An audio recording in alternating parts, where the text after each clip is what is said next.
All right. Hi, everybody. Thanks so much for joining us for this week's Snack and Chat, Dot for Life's weekly Facebook Live, where we explore topics that are top of mind for families formed by adoption, kinship, and customary care. Today, we're going to be talking about self-regulation, and my two guests are from Surrey Place, Karen Smith and Alison Fair. My name is Chantal, Community Engagement Liaison with Adopt for Life. So before we jump in, I'll just take a moment to introduce our guest, Alison Fair, Autism Spectrum Disorder Consultant and School Support Program. Alison has been working in the developmental services field for over 10 years. Her experience includes providing behavior therapy to adults with autism and or developmental disabilities, as well as many years providing intensive behavior intervention, IBI, to young children with autism. Most recently, she has been supporting school-age children with the transition from IBI to the school system and providing educational trainings for educators and parents. She works collaboratively with families and educators to ensure success for her clients. As a mother of two young boys, she is passionate about creating an inclusive and supportive environment for all. And Karen Smith, also ASD, Autism Spectrum Disorder Consultant and School Support Program. Karen has been working with children on the autism spectrum for over 30 years. Along with this professional experience, she is also the mother of a child with autism, and so brings this perspective to her interactions with families who are embarking on this journey with their children. Karen has worked extensively in preschool, elementary, and high school settings, facilitating the inclusion of children with autism. So thank you both, Karen and Alison, for joining us today. And also for you out there watching, whether you're watching live or on replay, thank you for taking the time to be with us. And as always, feel free to ask questions or put in a comment in the chat just to let us know that you're watching. I do want to remind you that this is being live streamed on our public Facebook page. So whatever you're sharing in the comments, well, that's something that's going to be available to the public. So you do want to be mindful and not include identifiable information when you're asking, if you're asking a question about your child, so no names, no health information, that type of stuff. So just keep that in mind, and we'd love to hear from you, and we hope that you find this discussion informative and engaging. So there, my spiel is over. Thanks again, Karen and Alison, for joining me today. Looking forward to our chat. Yeah, well, thanks for having us. We've been looking forward to it. All right, so I guess we'll just jump right in, and let's just start with the basics. So there may be people watching who are just beginning their parenting journey or maybe new to the term self-regulation or regulation. So what is it and what's it all about? And why is it important for parents and caregivers to learn about this? Okay, well, it's a big topic. You know, we could talk about it for quite a while, and I'm hoping over the course of our chat, we'll be able to share the most important information about self-regulation. So very basically, it's the ability to maintain a calm, alert state of the nervous system. And it just kind of encompasses everything that happens in your day. So it's your ability to cope with changes as they come up in the day, and to be able to be flexible and to adapt accordingly and appropriately. Self-regulation involves being able to sustain and shift your attention when you need to. So if you think about it in terms of a school setting, like during a typical school day, so a child will have to, first of all, attend to a teacher, and then maybe have to be quiet while they're doing their own work, and then it's recess and they can be loud, and then it's crowded in the hallway and they have to adjust to that. So you can see how important being able to be self-regulated is, not just for kids, but for adults too. And I'll get into that in a bit. Self-reg is also the ability to be able to connect with and care about what other people are thinking and feeling. So like to maintain your behavior in a socially appropriate way and to take other people's feelings into consideration. It's important because it allows children to do well in school if they're well regulated. It allows them to have success with their friendships, and to be successful at home and in the community, and also to become independent. If you think of a child who has challenges with self-regulation and they're having behavioral outbursts all the time, that's going to make it difficult for them to be successful in a variety of areas. And if they always need someone to be there to help regulate them, then that kind of lessens the ability for them to be independent. Was there another part to that I didn't answer? Yes, what it is and why it's important? No, you nailed it. Okay. So in that sort of intro, what you're talking a lot about kids, but is self-regulation, is that just for kids, or are there other people that can benefit? Oh, absolutely not. No, everybody can benefit from practicing self-regulation, kids as well as adults. Yeah, it's just as important for adults. So someone who has good self-regulation, they can keep control of their emotions. Again, like I talked about, the being able to shift attention, that's important in the workplace, as well as in, out in society and in relationships. So if someone has a lot of impulsive behaviors, that might lead them to get into trouble because they're not going to make good decisions in the moment if they aren't self-regulated, aren't able to keep things under control. And self-regulation also allows us to bounce back from challenges or failure and stay calm under pressure. So it's something that everybody benefits from, absolutely. And even more so, I'll get into this in a bit, but for the relationship between adults and children, if the adults are well regulated, that will transfer to the children, because children often look to adults to see how to behave. So that it, like I say, that's why it's just as important for adults to be well regulated. Absolutely. Like we talk a lot about this in our community, about modeling the behavior. And I know that's not all of it, but that's definitely a piece of it, for sure. And those are all, like you said, skills that everybody can use, If I can just add to that too, I think it's important too to know that self-regulation, we're always constantly learning this, like Karen just said, that it's good for children, it's good for adults to have, and we're actually developing those self-regulation skills right from the moment we're a baby, for example, up until adulthood. They're still developing, and we're still learning. And of course, everyone does it or learns at their own pace and develops these skills at their own pace, and it can look different for everyone. But just for examples that you might not even realize are necessarily related to self-regulation, if we think of a baby who sucks their thumb, that, for example, is a way that they are learning to regulate themselves. And then if you think about toddlers, I have a 2-year-old and a 4-year-old, like we discussed before. It feels like we're working on self-regulation every single day in my house. But even those little things, so as a baby, obviously they if they need something, they may cry or whatever, and they're not going to wait. Whereas once they get a little bit older, they're able to wait a little bit, even if it doesn't feel long. That's still, my 4-year-old waits a little bit nicer than my 2-year-old, for example. So that's him working on his self-regulation skills. And we, like you said, Chantel, as well, we model that for him. And then even when they get a little bit older into preschool age, they're starting to learn how to play with other kids, and they might learn different expectations.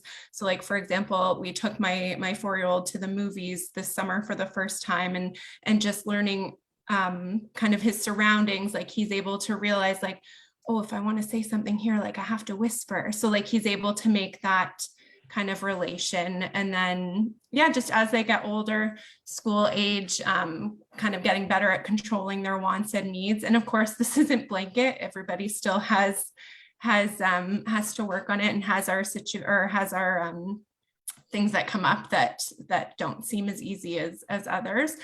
But yeah, just that at school age, they're able sometimes to have a disagreement with another kid as opposed to getting in a full-on argument. Like they're kind of learning those skills. And then preteens and teenagers, they're getting better at planning and sticking with difficult tasks and those types of things, and can start to see things from different perspectives other than their own. So just the fact that it's literally from like you're born till adulthood, it's still progressing and developing. For sure, it sounds like it's a lifelong journey. Yes, A exactly. lifelong education, self-educating journey. Yeah, and like Karen said, we'll get into later, like where we're having to co-regulate. So it's not just regulating yourself, but now you're kind of in charge of helping others as well. So it's a complete learning process. For Well, yeah, and the world is ever changing. So what exactly if that's always changing, then our learning of self-regulating is always going to be changing and evolving. Yes. Right. I mean, look at 2 years ago, there's a pandemic. We all have to shift and deal with our reaction to, schools changing, different regulations. Yeah. So, the last couple years have tested all of our regulation skills for sure. Yeah. Okay. we have a lot of questions. I can see how we can just start talking about this, as you said, Karen, at the beginning, for hours. What's the difference between self-regulation, or is there a difference between self-regulation and self-control? Absolutely. I think when I first talked about this to other people, they're like, well, that's, so, but I know it's not. I know in some places you will see the terms used interchangeably, but they aren't the same thing. Okay. So self-control can only happen if you already have good self-regulation. So self-control, I see it as it's more like in the moment. So inhibiting the impulses that are going to get you in trouble. And sometimes we get these strong urges that push us in a direction that we know we shouldn't go. And it's really hard to pull back and say no. So that's using self-control. And self-control, another word you could use for self-control is willpower, and it's a limited resource. So think about it in terms of if you're on a really restrictive diet, like for example, my son and his fiance, they follow mostly a keto lifestyle. So there are certain things like carbs you're not supposed to have. So, and a lot of diets are like that, like certain things are forbidden. But the longer you go denying yourself things, your favorite foods, the more self-control you're going to have to employ, like on a regular basis, like a daily basis. You get up and you think, okay, well, I can't have that and I can't have that, but I really want it. But no, it's not on my diet, so I can't have it. And then there's a greater likelihood that you're going to eventually give into temptation because, like I say, self-control is a finite resource. You only have so much of it. Some people have more than others, definitely. But if you're being tested continually, then eventually you're probably going to cave. And a person is better off if they don't have to use their self-control as often, but if instead they use self-regulation. So self-regulation is all about reducing the frequency and intensity of strong impulses. And the way the person learns to do this is by learning ways to manage their stress load. And so then they develop a better recovery time when things happen. They learn what circumstances cause them stress, and they either take steps to minimize their exposure to the stress, or they proactively come up with strategies to help get them through. And I'll give you an example. So for me, when, like pretty much everybody, I do a weekly grocery shop. And I really dislike shopping in a busy store. And like now numbers are opening up again and they're getting busier. And I know that that's going to trigger me and it's going to like heighten my anxiety and I'm going to be stressed about it. And I know that about myself. So the way that I combat that is that I do my groceries first thing on a Saturday morning, just as the store's opening. Like I'm literally And it's funny because there's a group of us that do this every Saturday. So I see the same people. But yeah, like I'm the second or third person to walk in the store when the doors open. And I can do my shopping. It's not crowded. Like the shelves are pretty well stocked. The store's clean. There's lots of carts to have. So that's how I manage that. Now, take it a couple of weeks ago, I was away for a weekend and came back on a Sunday afternoon. Still had to do my groceries. So I had to go to the store at like 2 p.m. And I knew it was going to be unpleasant. I knew I wasn't going to enjoy it. And so I just, I thought to myself, okay, like you have to do this. So I made a list. So there's no wandering around. I was very focused. So I had thought of ways to help me cope with a situation that I knew I was going to have trouble with. So to think about it in another way, self-regulation is more proactive. You're planning ahead if you're going to enter a difficult time. Think about it too, like if you're taking your kids on a long trip, like a plane ride, you're going to pack a bag of snacks and activities for them because you know that that's going to be a challenging time. So you're taking steps to make it not a challenging time. So self-regulation is always looking for hidden stressors and trying to come up with things that might set you off or that you might have challenges with, and thinking of ways to deal with it ahead of time. Whereas self-control is more reactive. It's like in the moment. If you are put into a situation that you weren't anticipating, trying to find ways to help regulate yourself. An example of that is a few years ago, my sister and I were on a trip, and we were in the Vatican Museum in Rome, and it was hot. It was in the summer. No, it was in September, but it was still hot, and it was extremely crowded. And neither my sister were both a little claustrophobic, and the crowd was nuts. So eventually we just we stepped away from our group and just found a quieter place to help. So that's in the moment. We weren't anticipating that, but we found ourselves in that situation. So we exercised self-control by kind of removing ourselves from the situation. So yeah. I'm thinking like, so if you're only practicing self-control, then you're never really taking the time to investigate what is causing the stress so that you can, in time, learn to, regulate it. Or when we're talking about kids, does that mean that they are not allowed to feel a feeling because you're trying to control what they're feeling? Does that make sense? Or am I kind of off track there? Like, no, I've heard. And what you're saying, the first part of what you were saying, if you're always reacting to things, then you're typically going to be like a heightened level, and that's not good for your stress level, for your blood pressure, for your heart rate, if you're always reacting to things. Sorry, and repeat what you said about the child.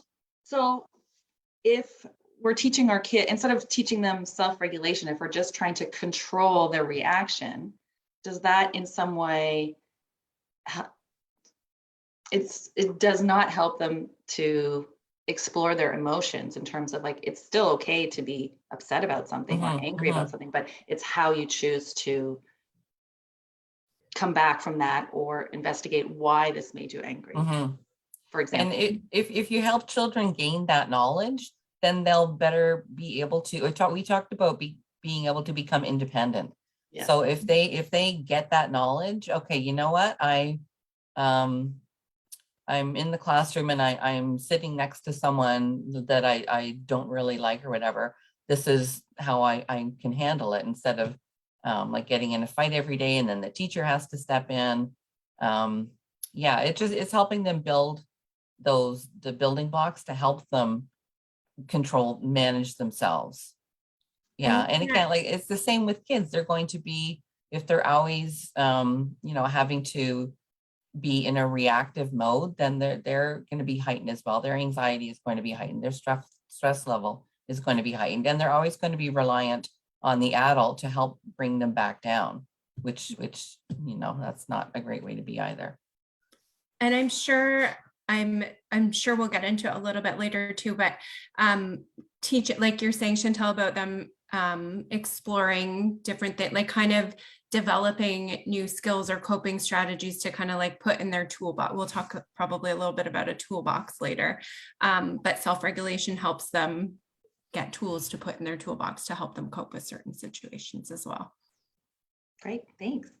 Our next question, how can parents or caregivers learn to tell when a behavior or mood problem is caused by too much stress? So I know it's like every child is different, but if there are some sort of key. Okay. And basically what it boils down to is you knowing your child, knowing what their typical demeanor is, what their typical patterns are, and things that deviate from that. So I'll give you some examples. So if there's a change in regular sleep and eating habits, so say your child has been reliably sleeping through the night for years, and then all of a sudden they're waking up through the night or they're having nightmares. That can be something. And it's difficult with kids, especially young kids, because they know that something is feeling not right, but they don't have the language to be able to explain it. So that's why it will likely come out in more behavioral ways. So if there's a change in emotions, say your child is typically really even-tempered, but all of a sudden they're crying at the drop of a hat and not able to tolerate being given directions or something like that. If there's an increase in crying or behavioral outbursts, like if a young child is having more tantrums, that could be their way of letting you know something is not right in their world. Physical things such as stomach aches or headaches, changes in toileting habits, like if they all of a sudden have, very loose, frequent bowel movements, that could be a symbol of something going on internally that's anxiety related. And if you notice them becoming more reliant on self-soothing strategies, like you've probably seen it in very young kids who suck their thumb and then they grow out of it. But then in times of stress, they revert to it because, that's an ingrained habit and they know that it helps to calm them down. Yeah. Okay, great. So our next question is sort of in the same vein, but on the sort of the flip side. So stressors can obviously vary significantly from child to child. And what may stress one child out will not stress another one out, or that stressor will one time stress them out, another time it won't. So exactly. That being said, are there common stressors for children? So some very common ones are separation anxiety. So a child going to daycare or school for the first time, even some kids who some kids have a hard time even going over to a new friend's house for a play date because it's uncomfortable. They don't know what to expect. So that's something. If there's some new dynamics in the family, so a divorce, or if like a parent loses a job, a new baby comes into the house, like that, it changes the dynamics of what they're used to. So that could cause stress. If their schedules are overwhelming, so if they're in school all day and then they've got hockey practice and then they've got music lessons and it just go, that could be something that is causing stress in kids. Here's one that we've all experienced: unexpected world events, such as the pandemic. And I remember when my kids were little, I can't remember exactly what grade they were in, but 9/11 happened. And I remember one of my older boys, like I was watching the news because I think we all were like wanting to see what was happening. And I remember my son coming up to me and said, "Mom, is the world going to end?" So I thought, okay, I got to shut the TV off or put on a sitcom or something. But so that's not like he was stressed about that. And, like we probably all were. Even things like if you're trying to potty train your child and you thought they were ready, maybe they weren't quite ready. And that's placing demands on them that they might not be able to fulfill if they're not developmentally at the age with that.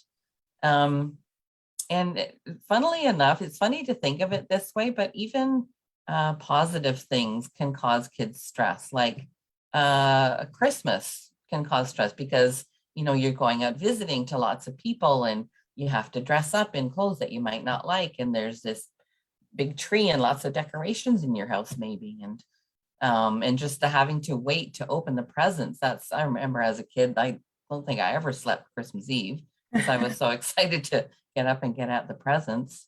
So things like that, or like going on a holiday where you know you're packing up your stuff and maybe you're going on an airplane and you've never been on an airplane before. So even things that we think of as like really positive, happy things can still, it's a change. So it could cause stress. And like you said, Chantel, some kids will just sail through it, no problem at all. But some kids, and depending on the child's temperament, and every child has their own temperament, some kids will find things easy and some kids will really struggle. Mhm. And I think it's important to recognize and honor that. What's really interesting is most of those examples you gave are things that would stress anybody out, like adults out. So, I mean, probably underlying all of this is how the parents are dealing with their stress level when these life changes are happening as well. The Christmas example is interesting, Karen, because that reminds me, my 4-year-old, so my oldest now, when he was 2, Christmas really stressed, like you could tell it just was overwhelming for him because he got so many gifts. But as a 2-year-old, he would open a gift. It would be so cool. He'd want to play with it. So he'd be like, take himself away from everyone in the hall playing. And we're like trying to bring him back to, because everyone's there and they want to see him open their gift and whatever, understandably. But like he was overwhelmed that year. We ended up taking so many gifts home wrapped to open and send videos later. And then this year he's 4 and it was like the opposite. He was so overwhelmed and stressed because he just couldn't get a gift fast enough. Like, so just, it's interesting to see them from a little also, sometimes when kids cry at their own parties, I feel like that's that too. Like there's just so much emotion and they don't know how. Or my 4-year-old in the summer, we went to a birthday party and his friend was opening, it wasn't a party, it was like 3 of us, and his friend was opening a gift. So because he was like, there was only him and his brother, he was like, well, why don't I get a gift? Like it didn't seem like a big party. He was so upset that he couldn't get one. So it's just in there, to us, it might seem like, what aren't you getting? Of course you don't get one. It's not your birthday. But like for a 4-year-old or however old the child is, like this is really big for them. It's hard. But for sure. Okay. I'm conscious of the time. We have so many questions. Okay, so what are some things that parents or caregivers can do to help their children when they're experiencing big emotions? Okay, so we talked about this a little bit before, and about co-regulating, which is keeping your own emotions under control so that the child can mirror them. So it is extremely important that even though you're probably not feeling very calm on the inside, if your child is having a big moment, it's important to try and present a calm exterior. Children, they mirror the stress and emotions of the adults around them, so that so displaying a calm exterior can help your child to self-regulate. And while it might be tempting to leave your child alone because sometimes, you know, if they're flailing and kicking and they don't want to be picked up, it might be tempting to go like walk away and okay, I'll come back when you're calmed down. While it might be tempting to do that, this might actually cause them to develop unproductive or ineffective ways of self-regulating. And also for them to feel alone when they're so distressed can have a negative impact on their development as well. So developing a toolbox of coping strategies that you can use when your child is dysregulated can prove really helpful.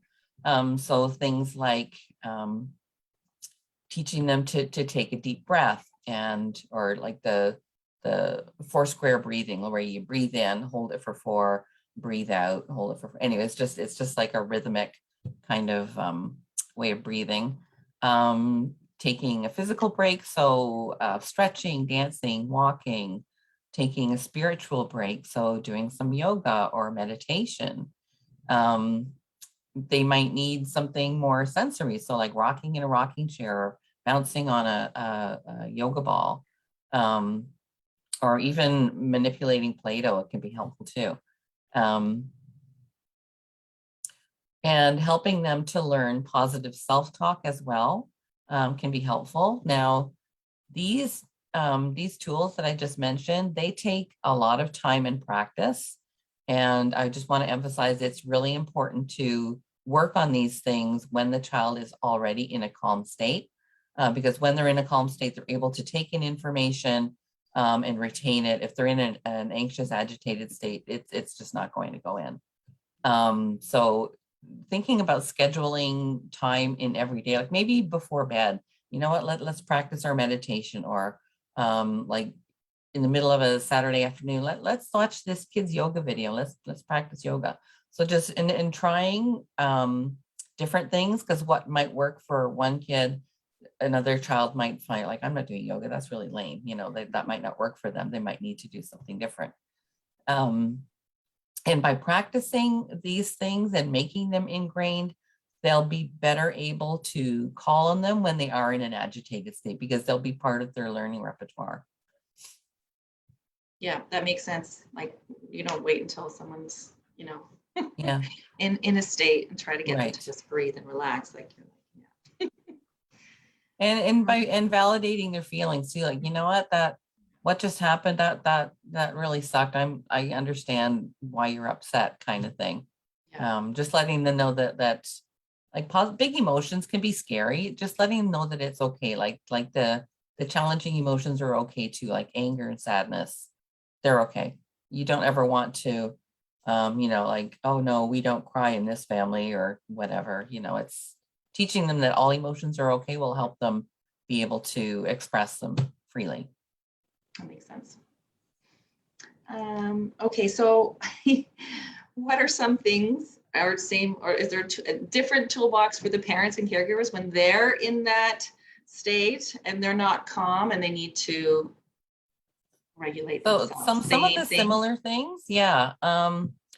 Like just if you can like just kind of take a step back, recognize that you're in an alarm state, slow things down as much as possible. Your body may have been activated by your child's behavior.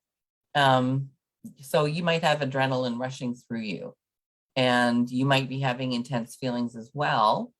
And it's going to be next to impossible to just snap out of it. So you have to let your emotions and your body cool down on their own. Have patience for yourself. It's tough. I remember, I thank goodness I'm not in those days anymore, but I had some really challenging days, and you can't help but get agitated when your child is agitated, and especially if there's two of them being agitated. Yeah, it makes it really tough. So in the moment, try and compose yourself. You can use the deep breaths. And we've heard this for years. Take a deep breath, count to 10. Like just give yourself a bit of a pause to try and come off of that adrenaline high and get into, you're not going to be in a totally calm state realistically, but you're going to be in a more calm state, which is good. Don't get mad at yourself for getting into that state of alarm. Don't take it personally, like whatever is happening with your child, even though it might feel like they're rejecting you, like, I hate you, you're such a bad mom and blah, blah, blah. It's words. Don't take it personally. It's just, yeah, it's them attempting to tell you what's wrong with them, and maybe not in a very constructive way. In the long term, monitor your own stress level. Think about your own self-regulation. Model positive emotions and adaptive emotional regulation skills. So for example, if you're driving in your car and your child is with you and you're in a lot of traffic and somebody cuts you off or does something stupid, like instead of saying, like, think about saying, even though it might make your blood boil, if that's something that triggers you, just say, oh, I guess that person is, I say this, but I say it in a kind of sarcastic way, but oh, that person must be in a really big hurry. So just that, like your child is seeing you, get agitated, but they're also seeing you calm yourself down. And that's a really powerful tool for them to have. You don't want them to always see you like in a calm state, because that's not realistic. Like parents, we're human, we get agitated too. But talk it out, like verbalize how you're calming yourself down. Like say you come home from a day at work, and you know what, I had a really rough day. I'm going to go into my room and have some quiet time and meditate. And then I'll feel better. And then think, oh, well, that's a good idea. I should maybe try that too, kind of thing. So just like, kids learn from their parents. It's just, it's kind of a given. Yeah. Yeah. So going back to that modeling, and I think same advice for parents and caregivers is don't wait until you're in that state to start practicing meditation. Like do those things. I think we could all benefit from, even if it's find what works for you, whether it's meditating or, doing jumping jacks for a minute. I don't know, but yeah. So I'm conscious of the time, and I really want to get to this question about schools, because I know this is a question that comes up a lot in our community. So what are some ways that parents and caregivers can help advocate for regulation in the classroom if that's something that's not happening and that's what their child needs? Right. If you're finding that your child is really struggling with school, with certain aspects, whatever it might be, think about what kinds of strategies you're using at home that are effective. So say your child has a hard time when it's time to get ready for school. They have, like they're very distracted. They have trouble finding all the things they need. So you've discovered that by having a designated spot for all their stuff, that helps them focus and regulate and do what they need to get done. So maybe if that's the thing that's happening at school, then, and ongoing open communication with your child's teaching team is really important, because you want to know exactly what's happening there, and they want to know what's happening at home that can help them. So if you have this great, like maybe you use, like I say, their own cubby to put all their stuff in. Maybe you have like a structured area when they come in the door at home, they hang up their backpack, they put their outdoor clothes there. Maybe you use a calendar or a visual schedule, and that really helps, keep them regulated. I remember I used to have, when my kids were little, I had one of those, I think they still make them, like a mom's calendar, and I'd put it on the fridge. And if there were like doctor appointments or dentist appointments, they had little stickers. So then like kids can know what's coming up. It helps them prepare for them. So just things like that you may be using at home can be translated to the classroom as well. They might need to be tweaked a little bit just because it's obviously a different environment. But yeah, I would definitely strongly advise sharing what's working for you that might help your child in the classroom. And the other way too, like maybe it's sometimes easier for, because your child is your own and you're so connected to them, it's sometimes really hard to step back and be objective. Whereas like a teacher, she or he has all these kids in the class, and maybe they've developed some really great strategies that are helping. And so that, what they can say to the family, I found that this really helps with Johnny to keep him on track. So yeah, it kind of goes both ways. Yeah, and help each other out. I do know. So just an example from my son with similar to this with sharing. So he sometimes gets super, super worked up in something that I think is, for me, like his reaction is more big, that like a bigger moment than it necessarily could be. So to get him to calm down, he might be crying, screaming, and like what it would happen sometimes when I picked him up from daycare. So in the car, he's just losing it. And the only thing that we tried a couple things, nothing would work. The only thing that would work was me trying to get him to focus and count to 5 together. So finally, like I would start and then I'd be like, okay, what comes after 2? And he'd still be crying, screaming, whatever. And eventually it would work for us. And so because it was happening so much at home, I was like, this has to be happening at daycare. Like right? Like I mean, sometimes it's not. A lot of the time stuff they do at home doesn't happen anywhere else, but it was happening at daycare. So I was able to kind of share that with her at daycare, with his daycare provider. And so she started doing that as well. And so we were doing kind of a consistent thing to help keep him regulated. And then he started kindergarten this year, and I wrote, you do like a fill out information. So I had written down what we did. Thankfully, I haven't heard anything from the teacher this year, so I'm sure it's under wraps, but just, it's like knowledge is power, right? And the teacher maybe doesn't know what to, like, if you have that knowledge right off the bat, it could be helpful to share it with them, and then hopefully it will translate there as well, and you can advocate that way at least, right? Perfect. So open line of communication both Yeah. ways will help.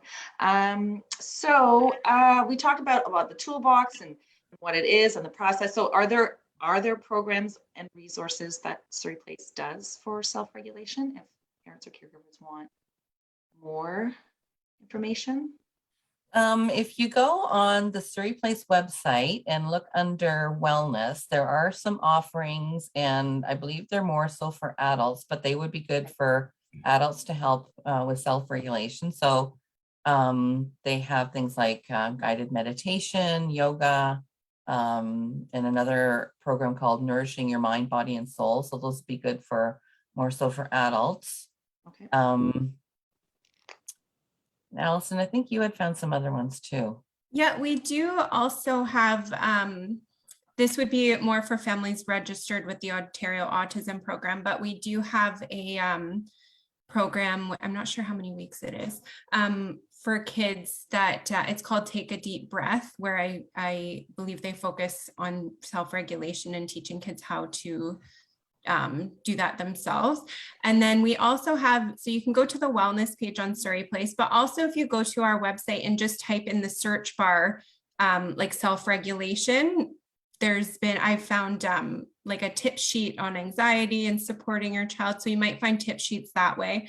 And then I know on there last summer, we offered yoga classes for kids as well. So I'm not in charge of scheduling. I don't know if that's coming up, but definitely I would just recommend keep checking back on the Surrey Place website. And then if you do have any questions, you can always call Surrey Place and they can direct you as well to anything that might be offered at that time, because it is kind of always changing. Yeah. As well. Yeah. Perfect. So I'll post, once we're off the live, I'll be sure to post all those links in the chat so that if you're watching, you can just easily just find them there. And I do know, I had someone else from Surrey Place on. Anyway, I know that the calendar is chock full of stuff. So it's probably just best to just go and check to see what's running. Yeah, there's all sorts of stuff there, not just self-reg. So yeah, exactly. And you can sign up for notifications so you can get them sent right to you, so you don't have to go and search. Yeah. Okay, perfect. Mm-hmm. Even easier. Okay, so we're going to wrap up. We have a couple minutes left. So I'm just going to sort of just pass it over in case there's something that I know there were some questions that we didn't get to. But if there's any just last or additional message that you'd like to put out to the community, I'll give you the microphone. I just want to emphasize that, like, this is a difficult thing for parents to work through. You know, the big emotions, and you don't want your children to be upset. And the suggestions that I gave for the toolbox, it's always going to be a work in progress. And if you try something once and it doesn't work, don't give up. You know, you might need to practice it. Like I say, even if you make a time every day, like make it part of the bedtime routine. Okay, today we're going to like tell a story together, or we're going to, like, whatever it is that you decide to do, and just see how your child takes it, see if they're interested in it. And then another time, so if you have a few things that you've been working on with your child, then the next time that you see them maybe get a little agitated, they're just starting to get agitated, not in a full-blown meltdown, but just, remember that let's try the deep breathing that we've been working on. Or even like to put, because sometimes hearing your voice can make them more agitated. So even just having like pictures, okay, a picture of, you know, the square breathing, or a picture of, another one is like pretend you're blowing out a flower, and that just naturally slows down. Or blowing a pinwheel, it helps you slow down your breathing. So having pictures of all those options, okay, like which one do you want to try, or which one do you think would work for you right now? Because if their brain is in an agitated state, they can't take in a lot of information. So if there's a picture right in front of them, yeah, I'll do that kind of thing. I think one important thing too that I don't know if we touched on, I know just to be mindful of time, is don't forget to praise your child. This is really, really, really hard work for both of you. And as hard as it is for you, it's super hard for them too. So if they do something that like they waited their turn really well or something, make sure you point that out. Like, I really like how you did that, or something you've been working on, they're starting to do it. You're doing amazing at that, because that can go a long way as well. And it's really important. Great point. That's a great point. Thanks, Alison. That's it for me. Yeah, and So, be gentle with yourself too. Yes. Like parenting is, I think, the most difficult job. Yeah. And like you might try your darndest to stay regulated when your child is, and you know what? I've had a crappy day. I haven't slept. I'm hungry. It's just not happening right now. Like, do the best you can, and that's all you can do.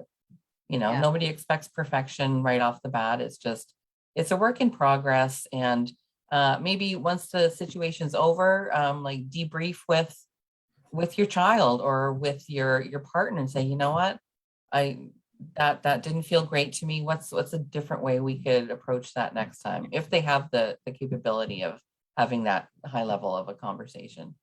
That's a great point. Yes, we shouldn't be so hard on ourselves, because we're just human. We're not perfect. Yeah. Well, and I was telling Alison, like, my kids are the age they are, and I'm still beating myself up for things that happened 20 years ago. It's ridiculous. Yeah. Yeah. No parent is perfect. You do the best you can with what you have at the time. Well, we'll leave it at that. Thank you so Okay. much for your time. Thank you for watching. Join us next week. We're going to speak with Lynn Dalis. She's an author, and she wrote a book called What's Your Story? It's a children's book to help them discover and explore their journey of adoption or kinship. So Nice. if you're not already liking and following our page, do so, and that way you'll be notified of all our events. So I want to say thanks again. Thanks to Karen Smith. Thanks to Alison Fair for joining me today. Have a great day, and enjoy the rest of your week, and take care of yourself. Thank you for having us. Yeah.